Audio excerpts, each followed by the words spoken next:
Adventures of Huckleberry Finn by Mark Twain. About that time I hears their footsteps coming and was going to skip under the bed. I reached for it, but it wasn't where I thought it would be. But I touched the curtain that hid Mary Jane's frocks, so I jumped in behind that and snuggled in amongst the gowns and stood there perfectly still. They come in and shut the door, and the first thing the Duke done was to get down and look under the bed. Then I was glad I hadn't found the bed when I wanted it. And yet, it's kind of natural to hide under the bed when you are up to anything private. They sets down then, and the king says, "Well, what is it?" and cut it middlin' short, because it's better for us to be down there a-hoopin' up the mornin' than up here givin' 'em a chance to talk us over. Well, this is it, Capet. I ain't easy. I ain't comfortable. That doctor lays on my mind. I wanted to know your plans. I've got a notion, and I think it's a sound one. What is it, Duke? That we better glide out of this before 3 in the morning and clip it down the river with what we've got. Especially seeing we got it so easy, given back to us, flung at our heads, as you may say, when of course we allowed to have to steal it back. I'm for knocking off and lighting out. That made me feel pretty bad. About an hour or two ago it would have been a little different, but now it made me feel bad and disappointed.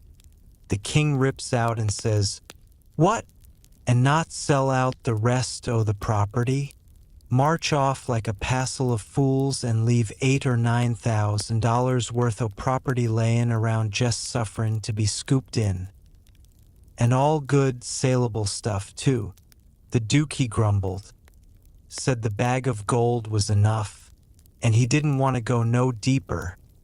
Didn't want to rob a lot of orphans of everything they had. "Why, how you talk," says the king. "We shan't rob 'em of nothing at all but just this money. The people that buys the property is the suffrares, because as soon as it's found out 'at we didn't own it, which won't be long after we've slid, the sale won't be valid and it'll all go back to the estate. These your orphans'll get their house back agin, and that's enough for them. They're young and spry and can easy earn a livin'. They ain't a-goin' to suffer. Why, just think. There's thousands and thousands that ain't nigh so well off. Bless you, they ain't got nothin' to complain of." Well, the king, he talked him blind. So at last he give in and said all right, but said he believed it was blamed foolishness to stay, and that doctor hanging over them. But the king says, "Cuss the doctor. What do we care for him? Hain't we got all the fools in town on our side? And ain't that a big enough majority in any town?" So they got ready to go downstairs again. The Duke says, "I don't think we put that money in a good place."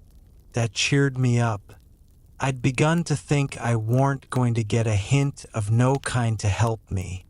The king says, "Why?" "Because Mary Jane'll be in mourning from this out. And first the nigger that does up the rooms will get an order to box these duds up and put 'em away. And do you reckon a nigger can run across money and not borrow some of it?" "Your head's level agin, Duke," says the king, and he comes a-fumbling under the curtain 2 or 3 foot from where I was.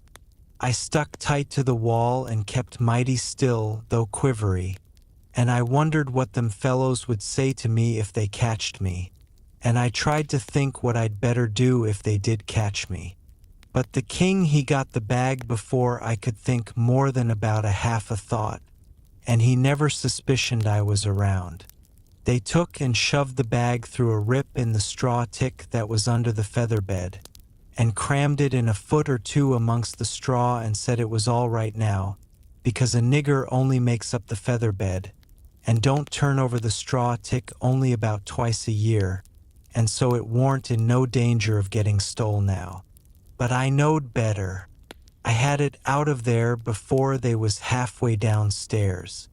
I groped along up to my cubby and hid it there till I could get a chance to do better.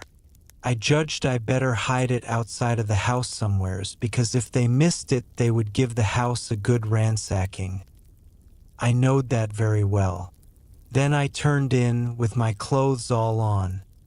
But I couldn't have gone to sleep if I'd have wanted to. I was in such a sweat to get through with the business.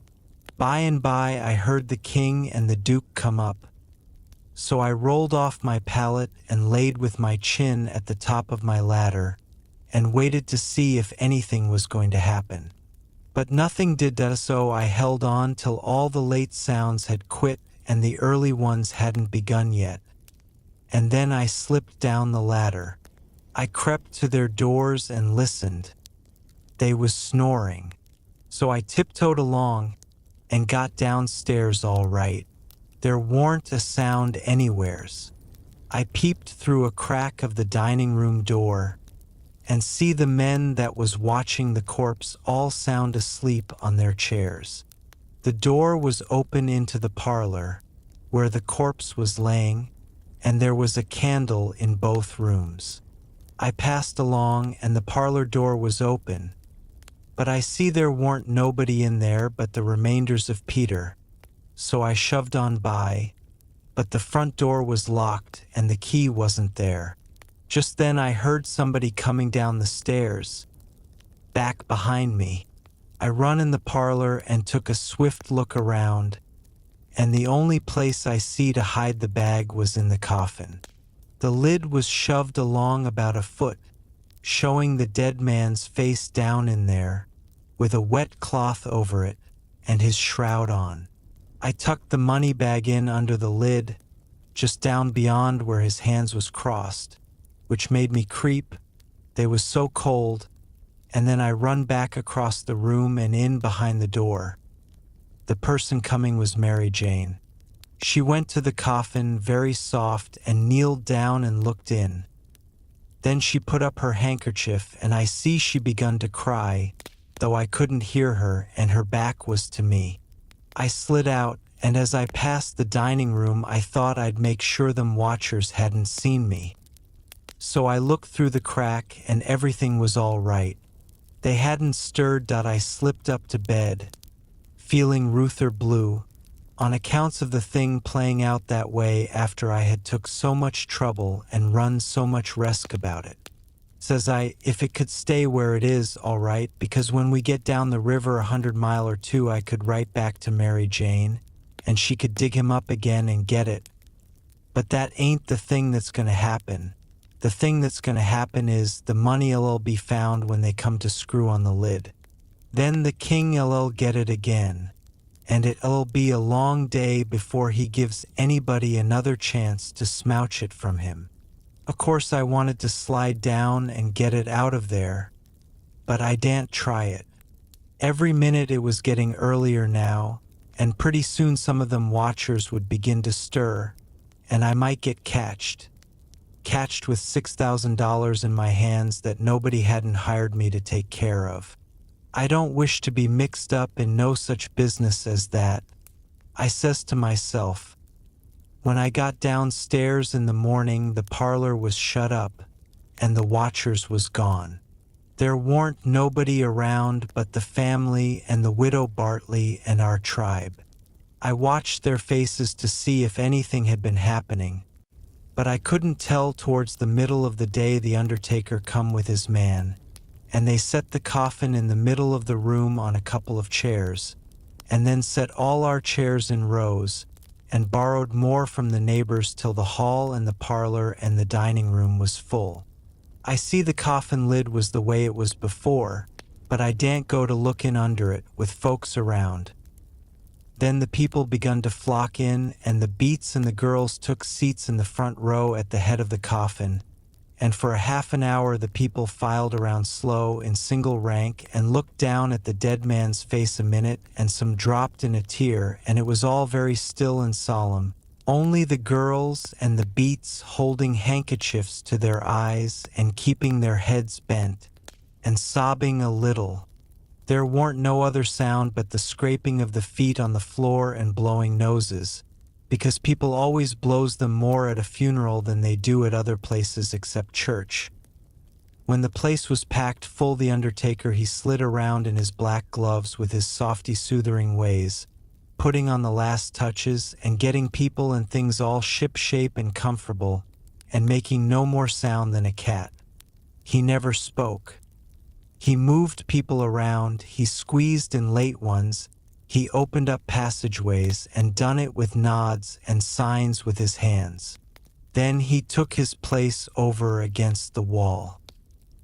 He was the softest, glidingest, stealthiest man I ever see, and there warn't no more smile to him than there is to a ham. They had borrowed a melodeon, a sick one, and when everything was ready a young woman sat down and worked it, and it was pretty squeaky and colicky, and everybody joined in and sung, and Peter was the only one that had a good thing, according to my notion. Then the Reverend Hobson opened up, slow and solemn, and begun to talk, and straight off the most outrageous row busted out in the cellar a body ever heard. It was only one dog, but he made a most powerful racket, and he kept it up right along. The parson, he had to stand there over the coffin and wait. You couldn't hear yourself think. It was right down awkward, and nobody didn't seem to know what to do. But pretty soon they see that long-legged undertaker make a sign to the preacher as much as to say, "Don't you worry, just depend on me." Then he stooped down and begun to glide along the wall, just his shoulders showing over the people's heads. So he glided along, and the powwow and racket getting more and more outrageous all the time. And at last, when he had gone around 2 sides of the room, he disappears down cellar. Then in about 2 seconds we heard a whack, and the dog he finished up with a most amazing howl or two, and then everything was dead still, and the parson begun his solemn talk where he left off. In a minute or two here comes this undertaker's back and shoulders gliding along the wall again.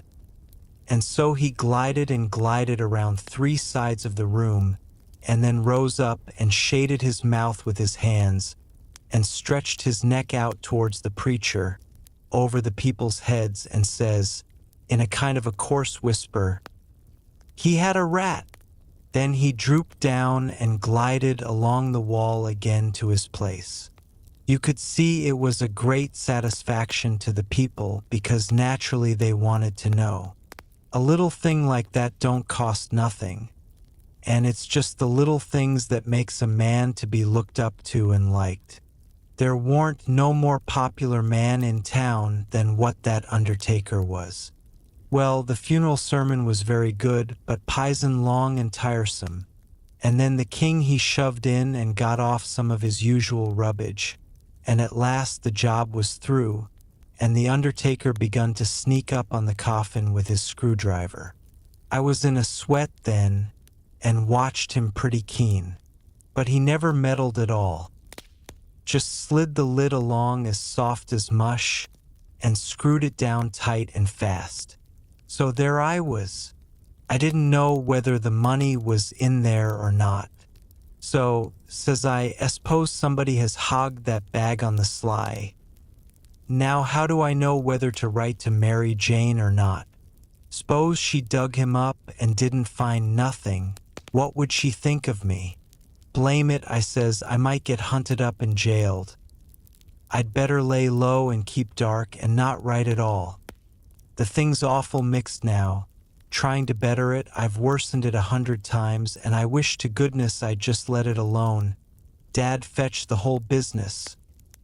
They buried him, and we come back home, and I went to watching faces again. I couldn't help it, and I couldn't rest easy. But nothing come of it. The faces didn't tell me nothing.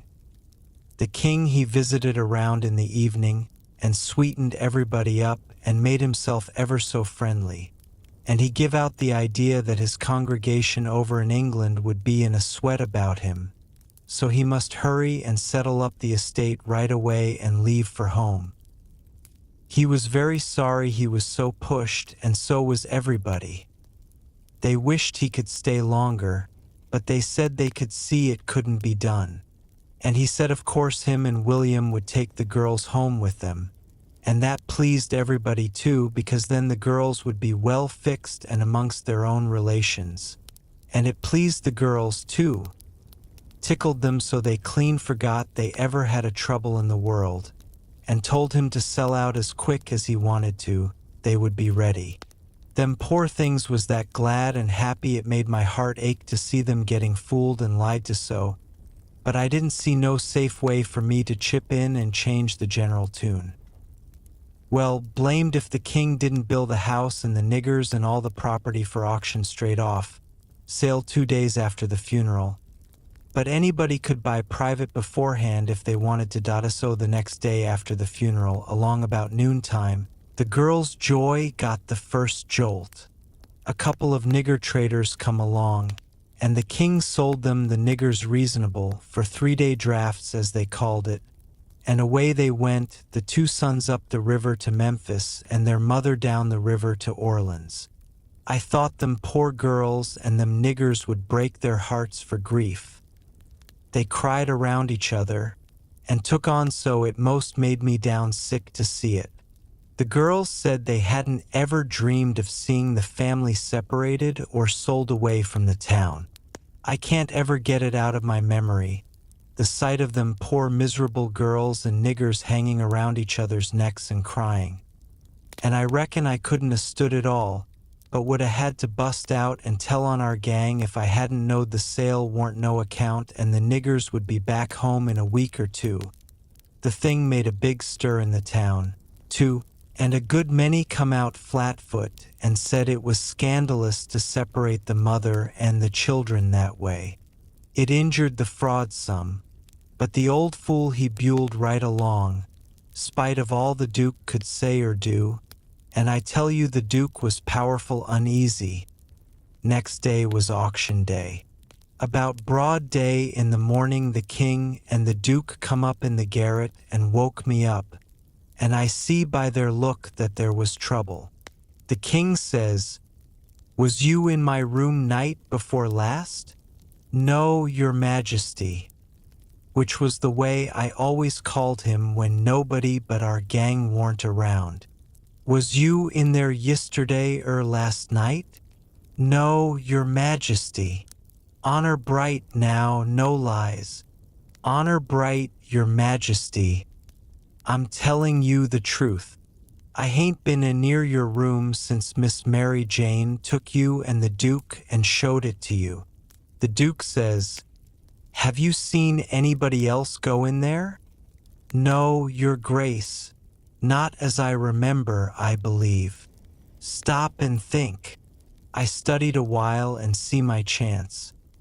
Then I says, "Well, I see the niggers go in there several times." Both of them gave a little jump and looked like they hadn't ever expected it, and then like they had. Then the Duke says, "What, all of them?" "No, leastways, not all at once. That is, I don't think I ever see them all come out at once, but just one time." "Hello! When was that?" "It was the day we had the funeral. In the morning. It warn't early because I overslept. I was just starting down the ladder, and I see them." "Well, go on, go on. What did they do? How'd they act?" "They didn't do nothing. And they didn't act anyway much as fur as I see. They tiptoed away. So I seen easy enough that they'd shoved in there to do up your majesty's room or something, supposing you was up, and found you warn't up, and so they was hoping to slide out of the way of trouble without waking you up, if they hadn't already waked you up." "Great guns, this is a go," says the king. And both of them looked pretty sick and tolerable silly. They stood there a-thinking and scratching their heads a minute, and the Duke he bust into a kind of a little raspy chuckle and says, It does beat all how neat the niggers played their hand. They let on to be sorry they was going out of this region, and I believe they was sorry, and so did you, and so did everybody. Don't ever tell me any more that a nigger ain't got any histrionic talent. Why, the way they played that thing, it would fool anybody.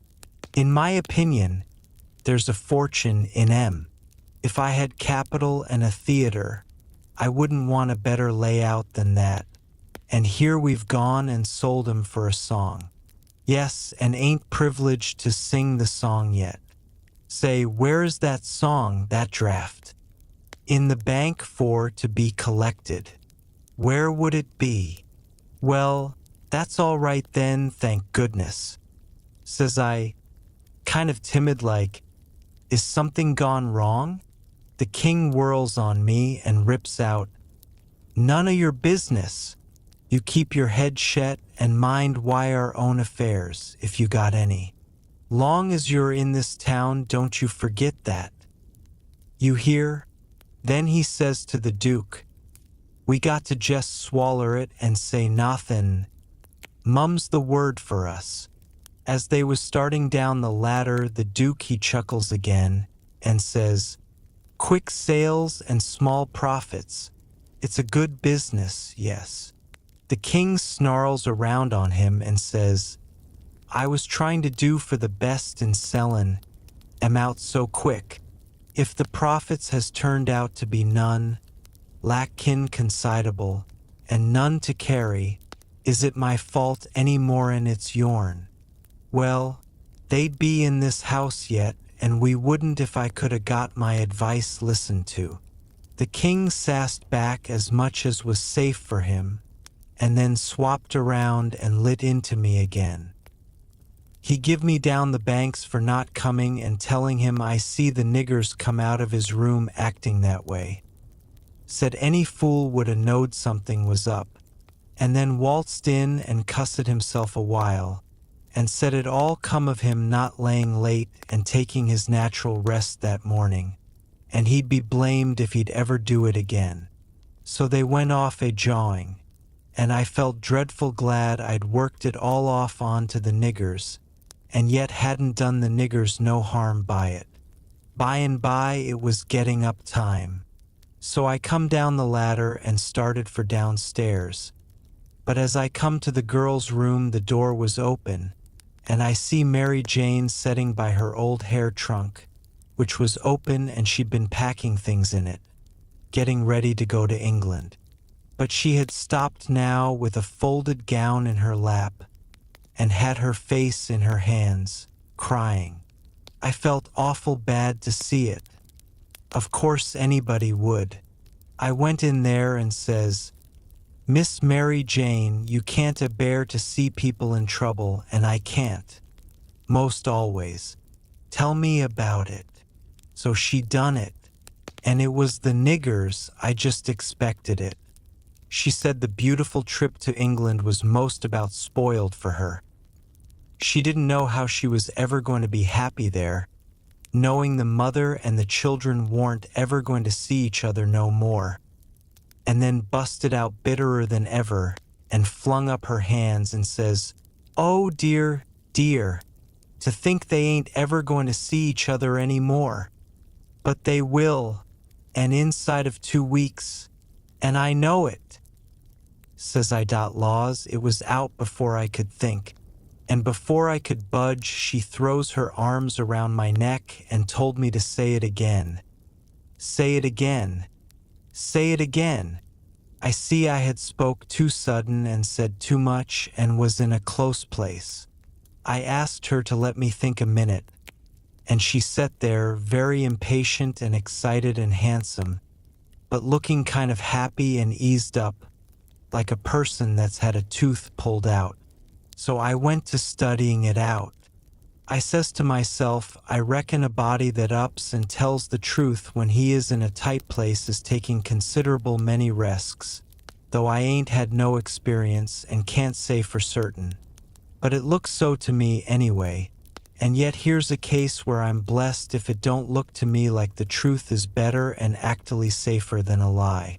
I must lay it by in my mind and think it over some time or other. It's so kind of strange and unregular. I never see nothing like it. Well, I says to myself at last, I'm a-going to chance it. I'll up and tell the truth this time, though it does seem most like setting down on a keg of powder and touching it off just to see where you'll go to. Then I says, Miss Mary Jane, is there any place out of town a little ways where you could go and stay 3 or 4 days? Yes, Mr. Lothrop's. Why? Never mind why yet. If I'll tell you how I know the niggers will see each other again inside of 2 weeks, here in this house, and prove how I know it, will you go to Mr. Lothrop's and stay 4 days? 4 days, she says. I'll stay a year. All right, I says.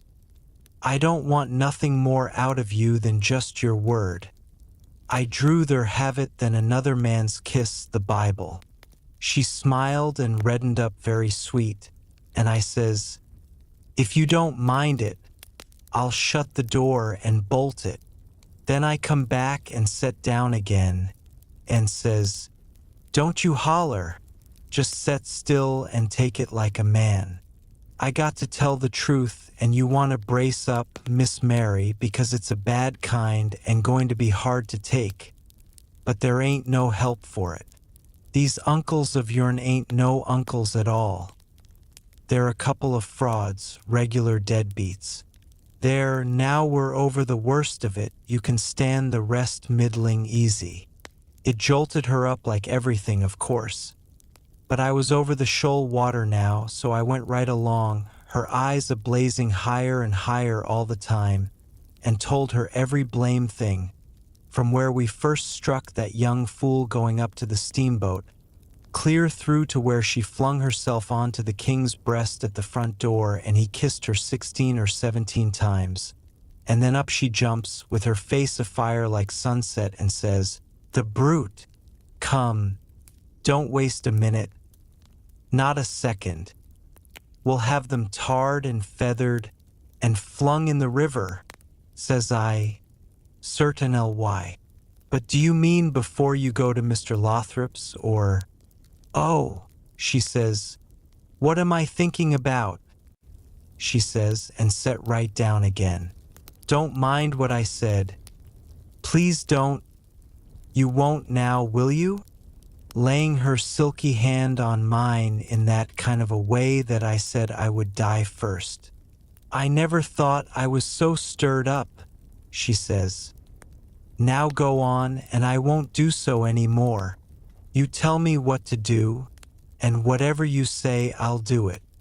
Well, I says, it's a rough gang, them 2 frauds, and I'm fixed so I got to travel with them a while longer, whether I want to or not. I druther not tell you why, and if you was to blow on them, this town would get me out of their claws and I'd be all right. But there'd be another person that you don't know about who'd be in big trouble. Well, we got to save him, hain't we? Of course. Well, then, we won't blow on them. Saying them words put a good idea in my head. I see how maybe I could get me and Jim rid of the frauds. Get them jailed here and then leave. But I didn't want to run the raft in the daytime without anybody aboard to answer questions but me. So I didn't want the plan to begin working till pretty late tonight. I says, Miss Mary Jane, I'll tell you what we'll do, and you won't have to stay at Mr. Lothrop's so long. Nother. How fur is it? A little short of 4 miles. Right out in the country, back here. Well, that'll answer. Now you go along out there and lay low till 9 or 1/2 tonight, and then get them to fetch you home again. Tell them you've thought of something. If you get here before 11, put a candle in this window, and if I don't turn up, wait till 11, and then if I don't turn up, it means I'm gone and out of the way and safe. Then you come out and spread the news around, and get these beats jailed. Good, she says. I'll do it. And if it just happens so that I don't get away, but get took up along with them, you must up and say I told you the whole thing beforehand, and you must stand by me all you can. Stand by you. Indeed I will. They shan't touch a hair of your head, she says, and I see her nostrils spread and her eyes snap when she said it too. If I get away I shan't be here, I says. To prove these rapscallions ain't your uncles, and I couldn't do it if I was here. I could swear they was beats and bummers, that's all, though that's worth something. Well, there's others can do that better than what I can, and they're people that ain't going to be doubted as quick as I'd be. I'll tell you how to find them.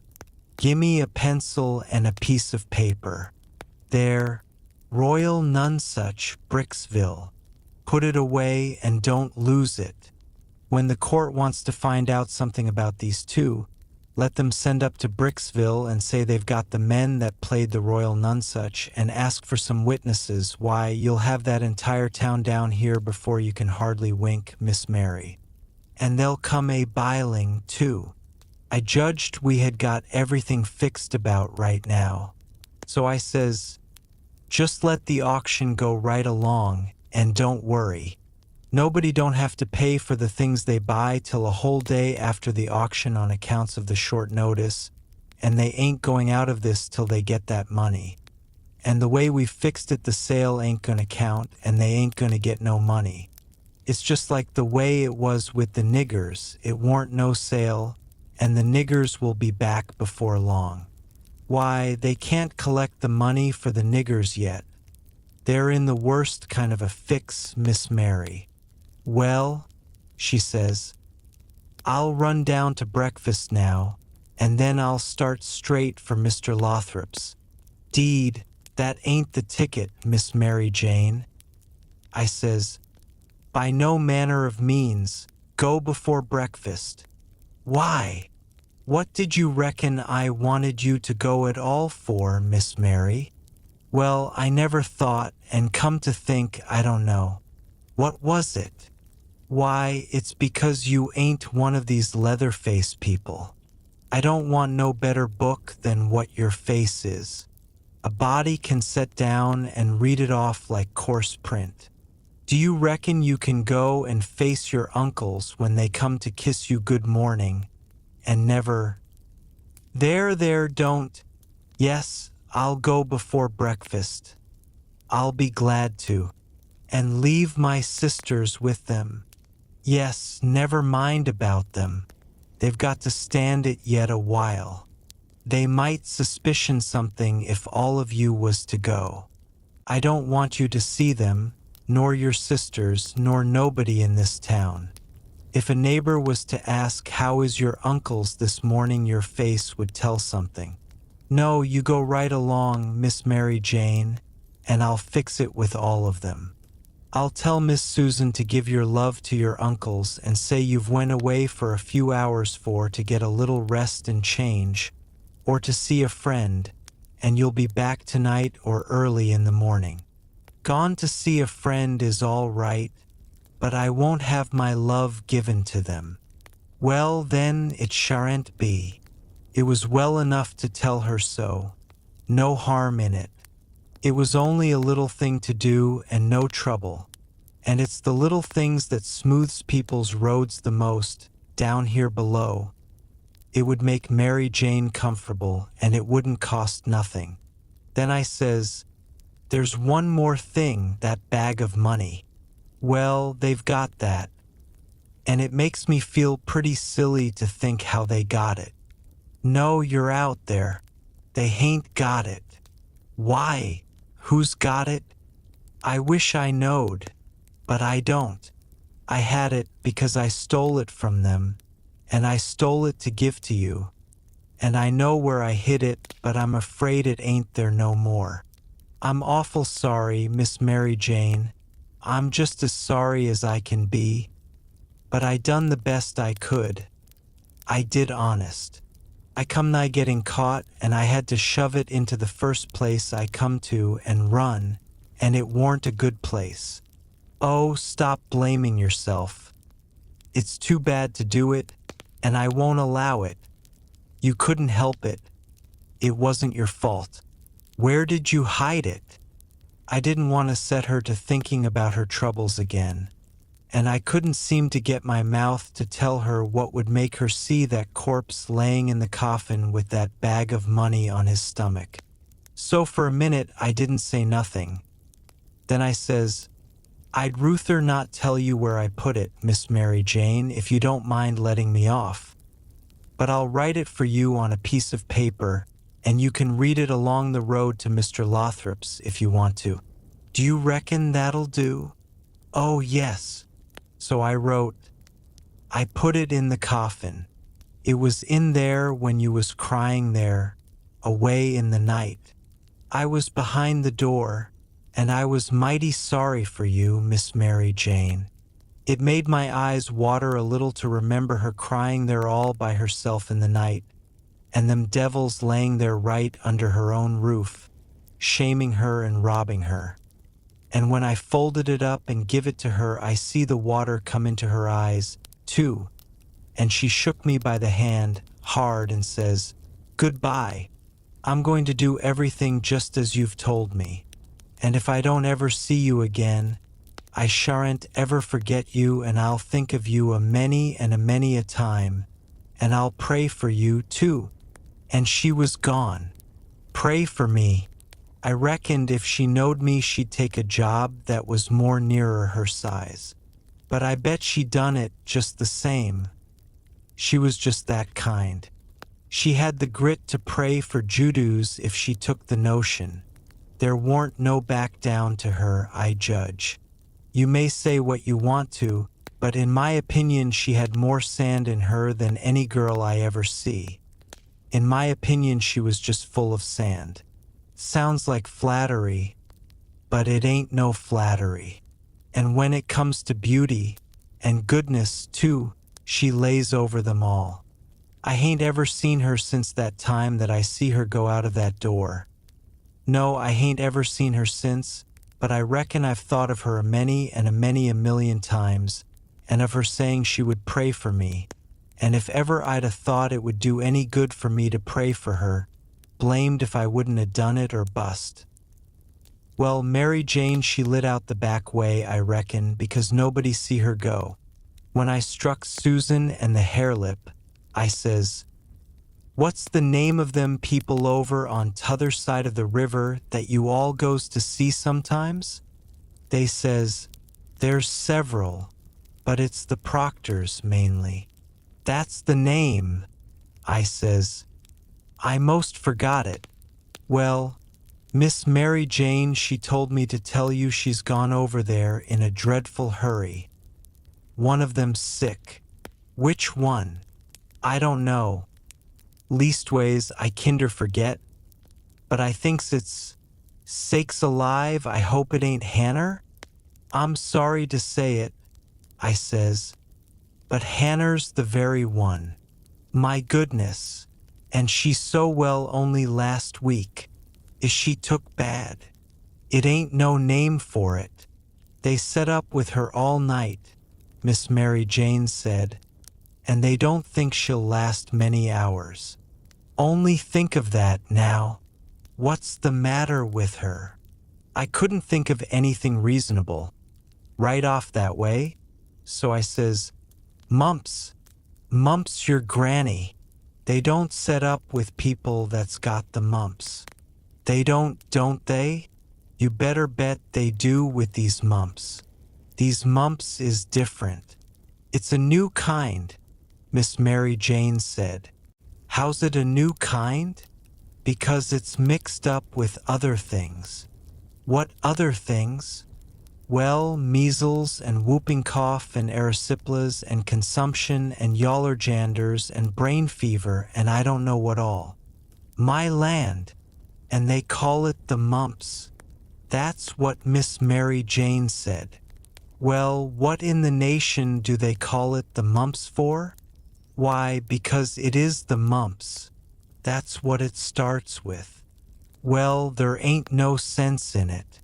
A body might stump his toe and take pison and fall down the well and break his neck and bust his brains out, and somebody come along and ask what killed him, and some numbskull up and say, "Why, he stumped his toe."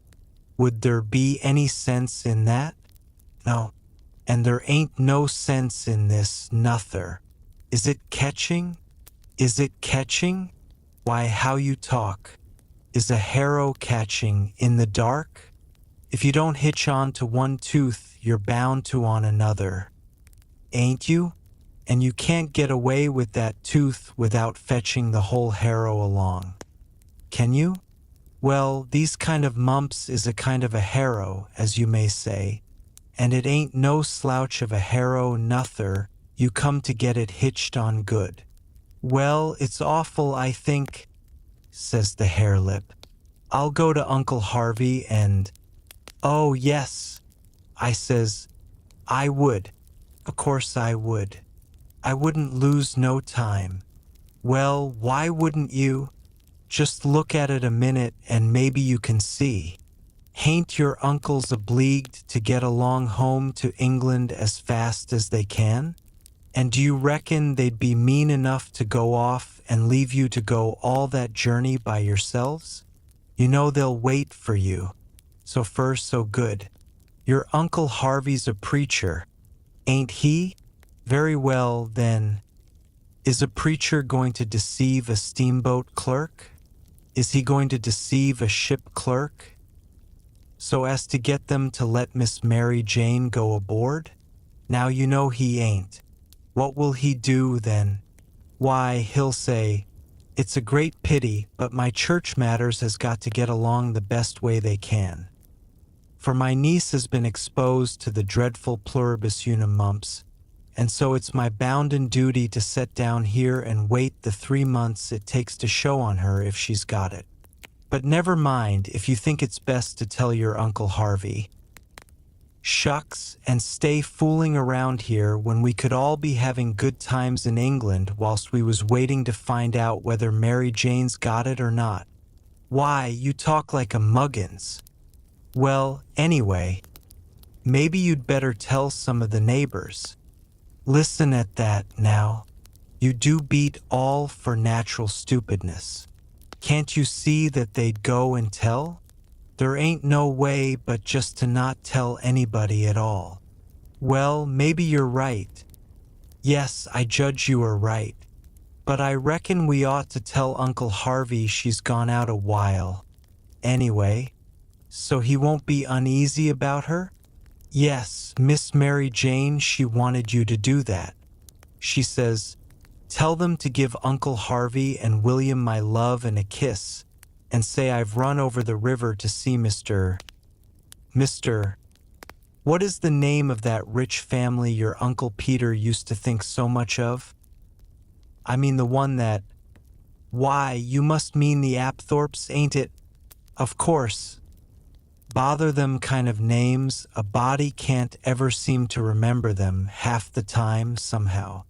Yes, she said, say she has run over for to ask the Apthorps to be sure and come to the auction and buy this house, because she allowed her Uncle Peter would ruther they had it than anybody else, and she's going to stick to them till they say they'll come, and then, if she ain't too tired, she's coming home, and if she is, she'll be home in the morning anyway.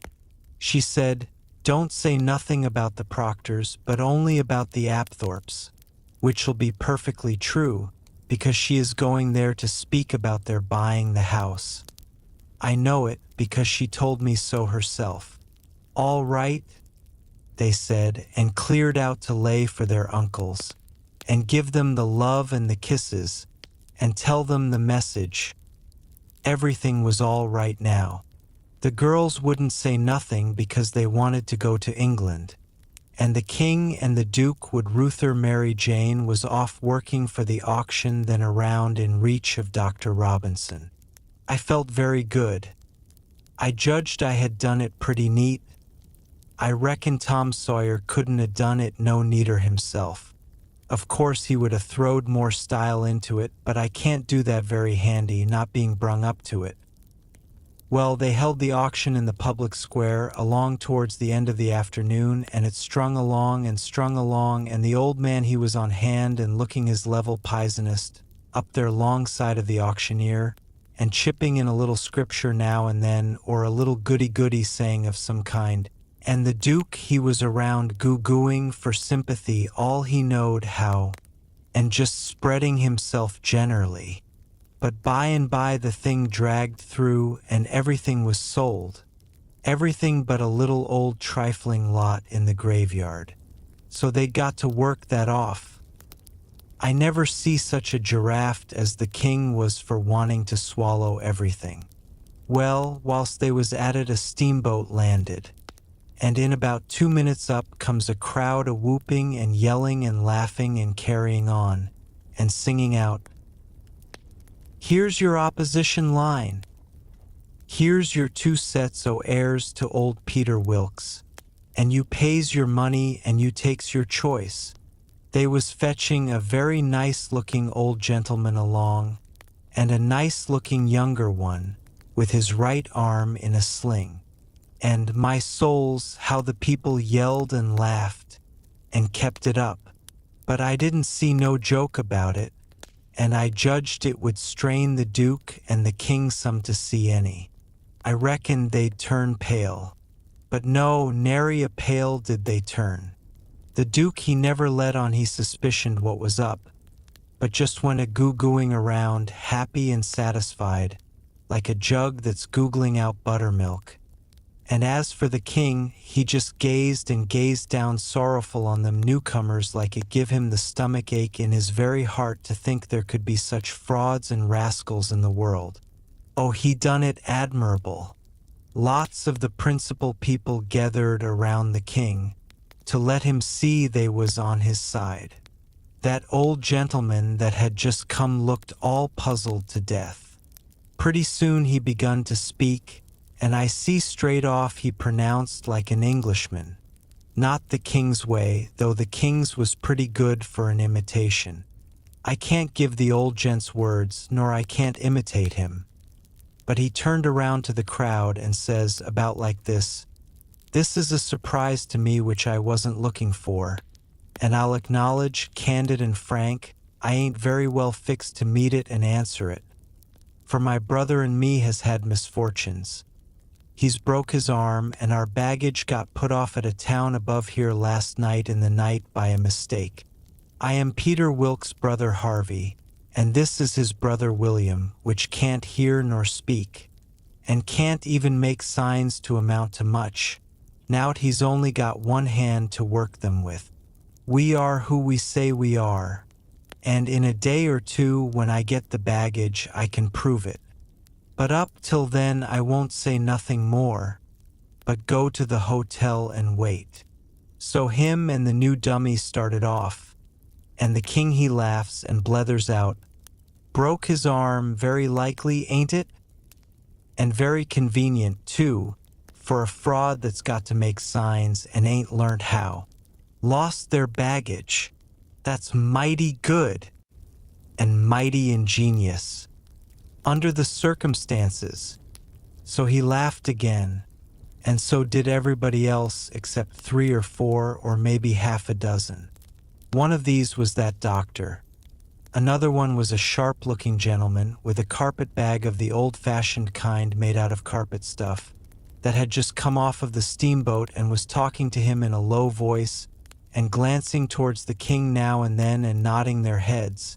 It was Levi Bell, the lawyer that was gone up to Louisville. And another one was a big rough husky that come along and listened to all the old gentlemen said, and was listening to the King now. And when the King got done this husky up and says, "Say, looky here, if you are Harvey Wilkes, when'd you come to this town?" "The day before the funeral, friend," says the King. "But what time o' day?" "In the evenin', 'bout an hour or 2 before sundown." "How'd you come?" "I come down on the Susan Powell from Cincinnati." "Well, then, How'd you come to be up at the pint in the mornin'? In a canoe? I warn't up at the pint in the mornin'. It's a lie. Several of them jumped for him and begged him not to talk that way to an old man and a preacher. Preacher be hanged, he's a fraud and a liar. He was up at the pint that mornin'. I live up there, don't I? Well, I was up there and he was up there. I see him there. He come in a canoe, along with Tim Collins and a boy. The doctor he up and says, "Would you know the boy again if you was to see him, Hines?" I reckon I would, but I don't know. Why, yonder he is now. I know him perfectly easy. It was me he pointed at. The doctor says, "Neighbors, I don't know whether the new couple is frauds or not. But if these two ain't frauds, I am an idiot, that's all. I think it's our duty to see that they don't get away from here till we've looked into this thing. Come along, Hines. Come along, the rest of you.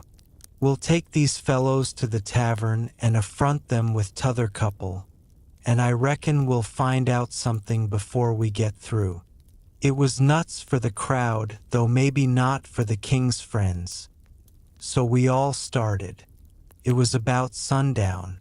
The doctor he led me along by the hand, and was plenty kind enough, but he never let go my hand. We all got in a big room in the hotel, and lit up some candles and fetched in the new couple. First, the doctor says, "I don't wish to be too hard on these two men, but I think they're frauds, and they may have complices that we don't know nothing about. If they have, won't the complices get away with that bag of gold Peter Wilkes left? It ain't unlikely. If these men ain't frauds, they won't object to sending for that money and letting us keep it till they prove they're all right. Ain't that so?" Everybody agreed to that. So I judged they had our gang in a pretty tight place right at the outstart. But the king he only looked sorrowful and says, "Gentlemen, I wish the money was there, for I ain't got no disposition to throw anything in the way of a fair, open, out-and-out investigation of this miserable business. But alas, the money ain't there. You can send and see if you want to." "Where is it, then?" "Well, when my niece give it to me to keep for her, I took and hid it inside of the straw tick of my bed, not wishin' to bank it for the few days we'd be here, and considerin' the bed a safe place, we not bein' used to niggers and suppositoryin' 'em honest like servants in England. The niggers stole it the very next mornin' after I had went downstairs, and when I sold 'em I hadn't missed the money yet, so they got clean away with it. My servant here can tell you 'bout it, gentlemen." The doctor and several said, "Shucks," and I see nobody didn't altogether believe him. One man asked me if I see the niggers steal it. I said no, but I see them sneaking out of the room and hustling away, and I never thought nothing, only I reckoned they was afraid they had waked up my master and was trying to get away before he made trouble with them. That was all they asked me. Then the doctor whirls on me and says, "Are you English too?" I says yes, and him and some others laughed and said, "Stuff." Well, then they sailed in on the general investigation, and there we had it, up and down, hour in, hour out, and nobody never said a word about supper, nor ever seemed to think about it, and so they kept it up and kept it up, and it was the worst mixed-up thing you ever see. They made the king tell his yarn, and they made the old gentleman tell his'n, and anybody but a lot of prejudiced chuckleheads would 'a' seen that the old gentleman was spinning truth and t'other one lies. And by they had me up to tell what I knowed. The king he give me a left-handed look out of the corner of his eye, and so I knowed enough to talk on the right side. I begun to tell about Sheffield and how we lived there and all about the English Wilkses and so on, But I didn't get pretty fur till the doctor begun to laugh. And Levi Bell, the lawyer, says, "Set down, my boy. I wouldn't strain myself if I was you.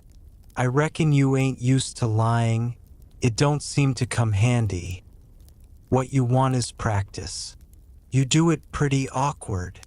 I didn't care nothing for the compliment, but I was glad to be let off anyway. The doctor, he started to say something and turns and says, "If you'd been in town at first, Levi Bell." The king broke in and reached out his hand and says, "Why, is this my poor dead brother's old friend that he's wrote so often about?" The lawyer and him shook hands, and the lawyer smiled and looked pleased, and they talked right along a while, and then got to one side and talked low. And at last the lawyer speaks up and says, "That'll fix it. I'll take the order and send it, along with your brothers, and then they'll know it's all right." So they got some paper and a pen, and the king, he sat down and twisted his head to one side and chawed his tongue and scrawled off something. And then they give the pen to the duke, and then for the first time the duke looked sick. But he took the pen and wrote. So then the lawyer turns to the new old gentleman and says, "You and your brother please write a line or two and sign your names." The old gentleman wrote, but nobody couldn't read it. The lawyer looked powerful astonished and says, "Well, it beats me," and snaked a lot of old letters out of his pocket and examined them, and then examined the old man's writing, and then them again, and then says, "These old letters is from Harvey Wilkes, and here's these two handwritings, and anybody can see they didn't write them." The king and the duke looked sold and foolish, I tell you, to see how the lawyer had took them in. And here's this old gentleman's handwriting, and anybody can tell easy enough he didn't write them. Fact is, the scratches he makes ain't properly writing at all. Now, here's some letters from. The new old gentleman says, "If you please, let me explain. Nobody can read my hand but my brother there, so he copies for me. It's his hand you've got there, not mine."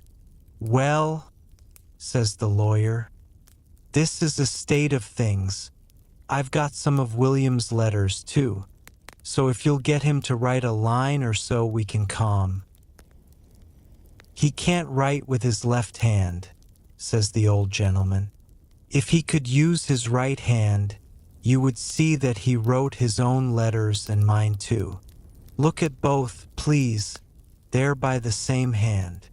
The lawyer done it and says, "I believe it's so, and if it ain't so, there's a heap stronger resemblance than I'd noticed before anyway.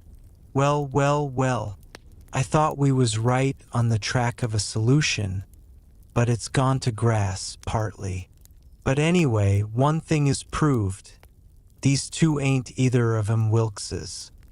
And he wagged his head towards the king and the duke. "Well, what do you think? That mule-head old fool wouldn't give in then. Indeed he wouldn't. Said it warn't no fair test. Said his brother William was the cussedest joker in the world, and hadn't tried to write. He see William was going to play one of his jokes the minute he put the pen to paper. And so he warmed up and went warbling and warbling right along till he was actually beginning to believe what he was saying himself. But pretty soon the new gentleman broke in and says, "I've thought of something. Is there anybody here that helped to lay out my BR? Helped to lay out the late Peter Wilkes for burying?" "Yes," says somebody. "Me and Ab Turner done it. We're both here." Then the old man turns towards the king and says, "Perhaps this gentleman can tell me what was tattooed on his breast?" Blamed if the king didn't have to brace up mighty quick, or he'd a scoosh down like a bluff bank that the river has cut under. It took him so sudden. And mind you, it was a thing that was calculated to make most anybody scush to get fetched such a solid one as that without any notice, because how was he going to know what was tattooed on the man? He whitened a little. He couldn't help it, and it was mighty still in there, and everybody bending a little forwards and gazing at him. Says I to myself, now he'll throw up the sponge. There ain't no more use. Well, did he? A body can't hardly believe it, but he didn't.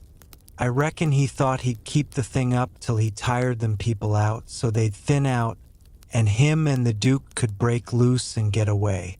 Anyway, he sat there, and pretty soon he begun to smile and says, MF, it's a very tough question, ain't it? Yes, sir. I can tell you what's tattooed on his breast. It's just a small, thin, blue arrow, that's what it is.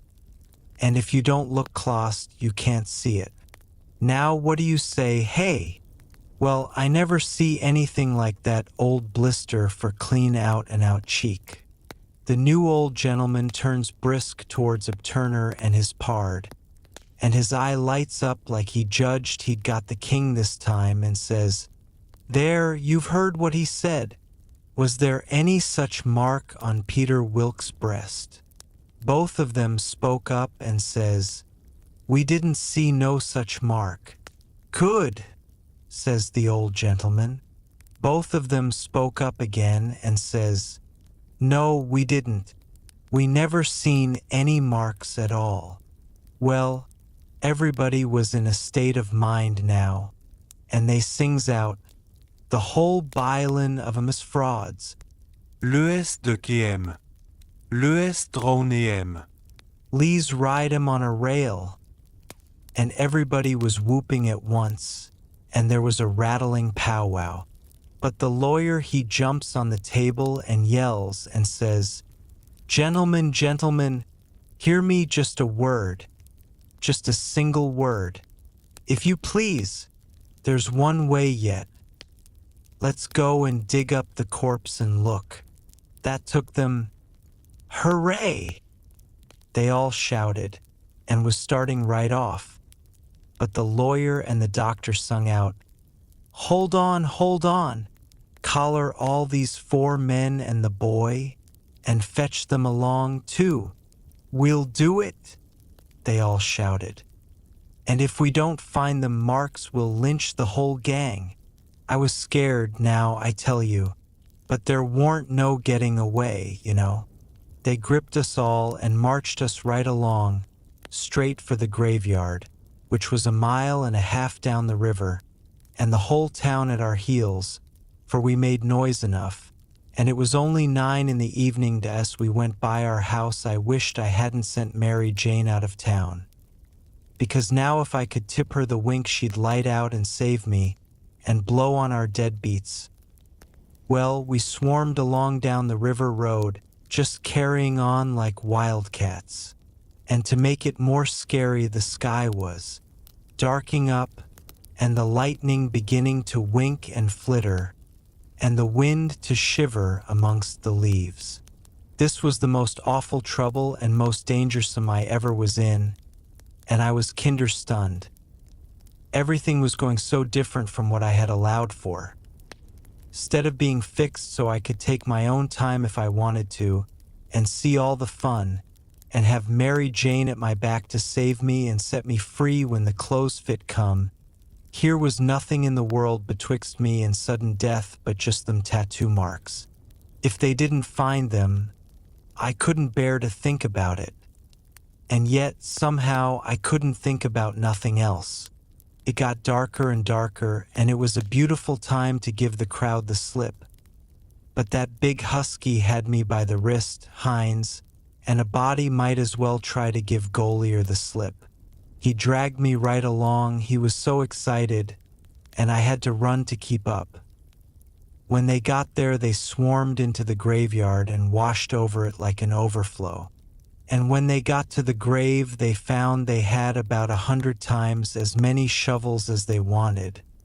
But nobody hadn't thought to fetch a lantern.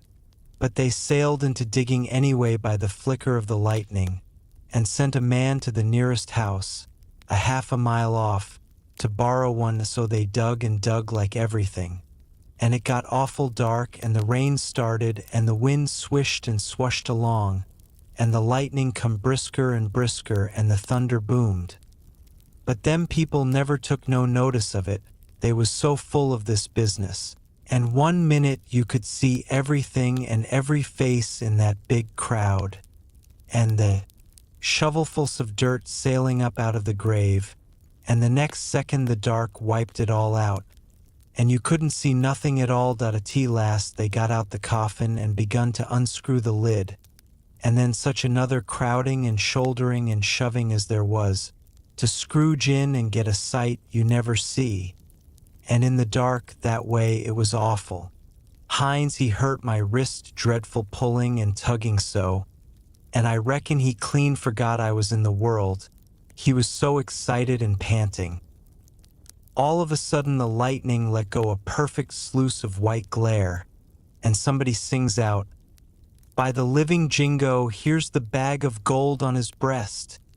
Hines let out a whoop like everybody else and dropped my wrist and give a big surge to bust his way in and get a look, and the way I lit out and shinned for the road in the dark, there ain't nobody can tell that I had the road all to myself, and I fairly flew.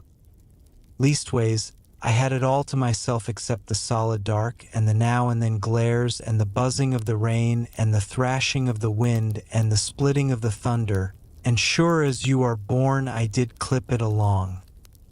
When I struck the town I see there warn't nobody out in the storm, so I never hunted for no back streets, but humped it straight through the main one, and when I begun to get towards our house I aimed my eye and set it. No light there. The house all dark, which made me feel sorry and disappointed. I didn't know why, but at last, just as I was sailing by, flash comes the light in Mary Jane's window, and my heart swelled up sudden like to bust. And the same second the house and all was behind me in the dark, and wasn't ever going to be before me no more in this world. She was the best girl I ever see and had the most sand. The minute I was far enough above the town to see I could make the towhead, I begun to look sharp for a boat to borrow, and the first time the lightning showed me one that wasn't chained I snatched it and shoved. It was a canoe, and warn't fastened with nothing but a rope. The towhead was a rattling big distance off, away out there in the middle of the river, but I didn't lose no time, and when I struck the raft at last I was so fagged I would have just laid down to blow and gasp if I could afforded it. But I didn't. As I sprung aboard I sung out, "Out with you, Jim, and set her loose. Glory be to goodness, we're shut of them." Jim lit out and was a-coming for me with both arms spread. He was so full of joy. But when I glimpsed him in the lightning my heart shot up in my mouth and I went overboard backwards. For I forgot he was old King Lear and a drowned dead Arab all in one, and it most scared the livers and lights out of me. But Jim fished me out and was gonna hug me and bless me and so on. He was so glad I was back and we was shut of the king and the duke. But I says, "Not now. Have it for breakfast, have it for breakfast. Cut loose and let her slide." So in 2 seconds away we went a-sliding down the river, and it did seem so good to be free again and all by ourselves on the big river, and nobody to bother us. I had to skip around a bit and jump up and crack my heels a few times. I couldn't help it. But about the third crack I noticed a sound that I knowed mighty well and held my breath and listened and waited. And sure enough, when the next flash busted out over the water, here they come, and just a-laying to their oars and making their skiff hum. It was the king and the duke. So I wilted right down onto the planks then, and give up, and it was all I could do to keep from crying. When they got aboard the king went for me, and shook me by the collar and says, "Trying to give us the slip was ye, you pup? Tired of our company, hey?" I says, No, Your Majesty, we warn't. Please don't, Your Majesty. Quick, then, and tell us what was your idea, or I'll shake the insides out of you. Honest, I'll tell you everything just as it happened, Your Majesty. The man that had a holt of me was very good to me, and kept saying he had a boy about as big as me that died last year, and he was sorry to see a boy in such a dangerous fix. And when they was all took by surprise by finding the gold and made a rush for the coffin, he lets go of me and whispers, "Heal it now or they'll hang ye sure." And I lit out. It didn't seem no good for me to stay. I couldn't do nothing, and I didn't want to be hung if I could get away. So I never stopped running till I found the canoe. And when I got here I told Jim to hurry, or they'd catch me and hang me yet, and said I was afeard you and the Duke wasn't alive now, and I was awful sorry, and so was Jim, and was awful glad when we see you coming. You may ask Jim if I didn't. Jim said it was so, and the king told him to shut up and said, "Oh yes, it's mighty likely," and shook me up again and said he reckoned he'd drowned me. But the Duke says, "Lego the boy, you old idiot. Would you 'a done any different? Did you inquire around for him when you got loose?" I don't remember it. So the king let go of me and begun to cuss that town and everybody in it. But the Duke says, "You better a blame sight give yourself a good cussing, for you're the one that's entitled to it most. You hain't done a thing from the start that had any sense in it, except coming out so cool and cheeky with that imaginary blue arrow mark. That was bright, it was right down bully, and it was the thing that saved us. For if it hadn't been for that, they'd a jailed us till them Englishmen's baggage come, and then the penitentiary, you bet. But that trick took 'em to the graveyard, and the gold done us a still bigger kindness. For if the excited fools hadn't let go all holts and made that rush to get a look, we'd a slept in our cravats tonight. Cravats warranted to wear, too, longer than we'd need 'em. If you ever deny it again, I'll drown you. It's well for you to set there and blubber like a baby. It's fittin' for you after the way you've acted. I never see such an old ostrich for wanting to gobble everything, and I had trusting you all the time, like you was my own father. You ought to been ashamed of yourself to stand by and hear it saddled on to a lot of poor niggers, and you never say a word for 'em. It makes me feel ridiculous to think I was soft enough to believe that rubbish. Cuss you. I can see now why you was so anxious to make up the deficit. You wanted to get what money I'd got out of the Nonsuch and one thing or another, and scoop it all. The king says, timid and still a snuffling, "Why, Duke, it was you that said make up the deficit. It warn't me. Dry up. I don't want to hear no more out of you," says the Duke.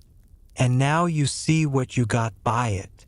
They've got all their own money back, and all of ourn but a shekel or two besides. Glong to bed, and don't you defersit me no more defersits, long as you live."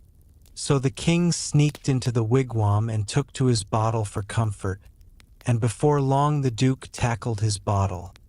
And so in about a half an hour they was as thick as thieves again, and the tighter they got, the lovinger they got, and went off a-snoring in each other's arms.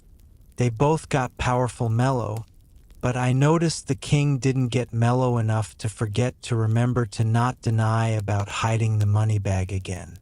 That made me feel easy and satisfied. Of course, when they got to snoring we had a long gabble, and I told Jim everything.